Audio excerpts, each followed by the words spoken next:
Welcome back to Get Sticky TV, and today we have Bryn Spejcher, who stabbed her boyfriend 180 times. Not only was she not convicted of murder, but she was only given probation. This is a crazy story. The fact that she used marijuana to say that she was in an induced state and why she shouldn't be basically convicted of murder, and the judge actually agreed. Would you believe that in California that this could go down? She stabbed her boyfriend that she had only known for 2 weeks 180 times. She stabbed him with more than 3 knives. After that, she then proceeded to try to stab herself. Here's some of this story. Outrage from the family members of the victim after a woman who stabbed a man to death is sentenced to probation. Bryn Spejcher was convicted of involuntary manslaughter just last month. She claims to have been under a marijuana-induced psychosis when she killed a man she had been dating. KTLA 5's Lauren Lister live now in the newsroom with reaction from the family of the victim. Lauren. Yeah, Glenn and Lou, we are hearing from the victim's family after that woman found guilty of stabbing their loved one over 100 times in a marijuana-induced psychosis is sentenced. The judge today giving the defendant 2 years felony probation, not prison time. That's what the problem was. Because I heard him first. I said, hold on. I said, hold up. Wait a minute. Something ain't right. No cameras in the courtroom, but reaction outside.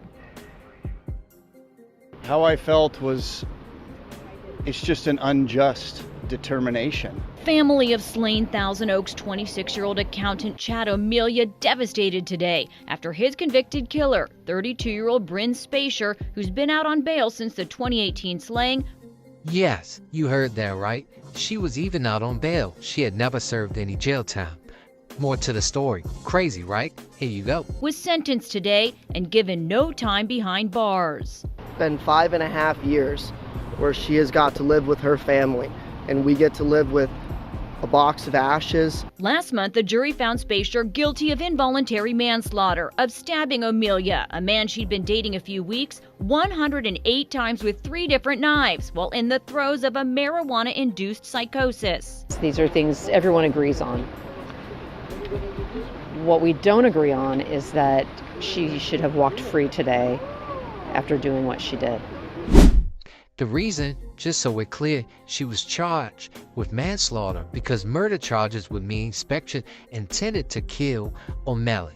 And multiple experts who examined her testified that she lacked the capacity to form that intent.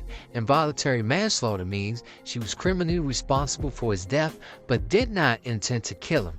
In California, it typically carries a prison sentence for up to 4 years, though Spejcher is charged with the enhancement that could increase a potential sentence if she was convicted. It's a very sad day for victims of crime.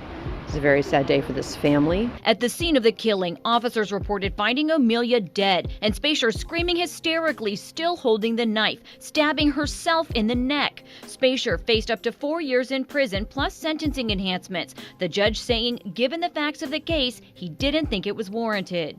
He took into account her lack of criminal record, her professional standing in the community, and that she did in fact suffer from severe psychosis at the time of the killing and really did not know what she was doing.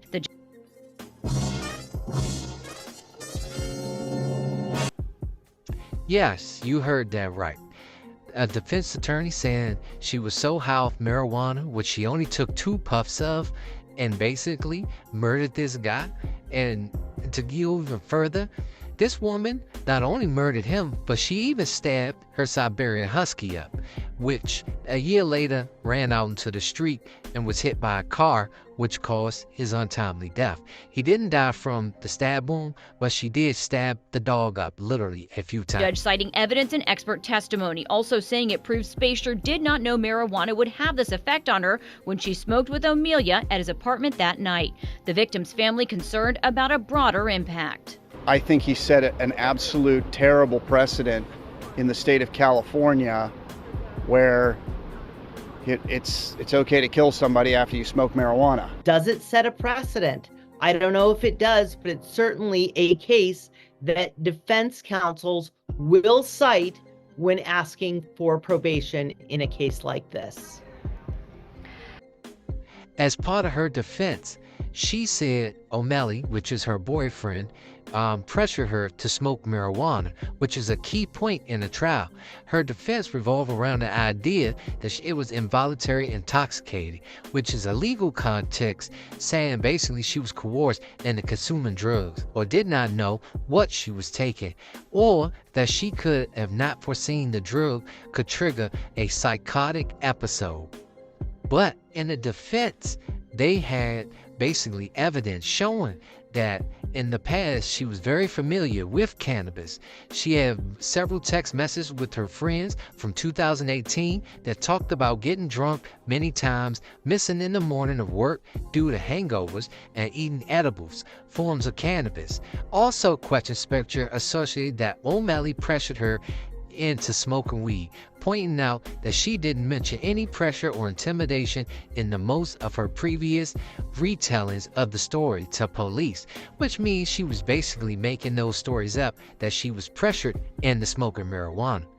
Basically, on the night in question, she had came over with a few friends for drinks. She had testified that the night she had a few bottles of Smirnoff Ice and smoked for the first time out of O'Malley's bong.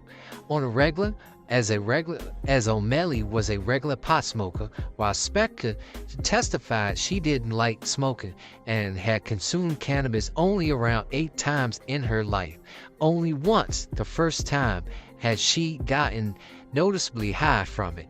She had shared a joint with her then boyfriend on a camping trip and got the giggles and the munchies. This is what she's testifying. She then went on to say that her boyfriend got up from his chair and turned the bong towards my face, rushed it to my face and was pressuring me. Hurry up, you've got to inhale, she said. It all happened so fast, I felt like I couldn't say no, and I inhaled out of the bong. She told her attorneys that O'Malley didn't grab her or use any physical force, but that she'd seen flashes of his temper before, and felt actually kind of scared. She then went on to testify that she thought she was dead. At first, she said she was stuck in her body and heard people crying over her and felt hands touching her. Then she had an out-of-body experience and saw her dead body on the couch from above, with O'Malley crying and paramedics trying to save her. Her testimony says she remembered what happened next if it happened to someone else. She described her actions as something she was watching on a screen like a movie shot. She went on to say that she saw her own hands pushing over chairs and picking up 2 knives from the kitchen knife block. She threw them at O'Malley and then picked up the 2 more knives. She went on to say that she saw a brown dog in her hand. She stabbed the dog and heard O'Malley yell, "Why did you stab my dog?" The dog was actually hers.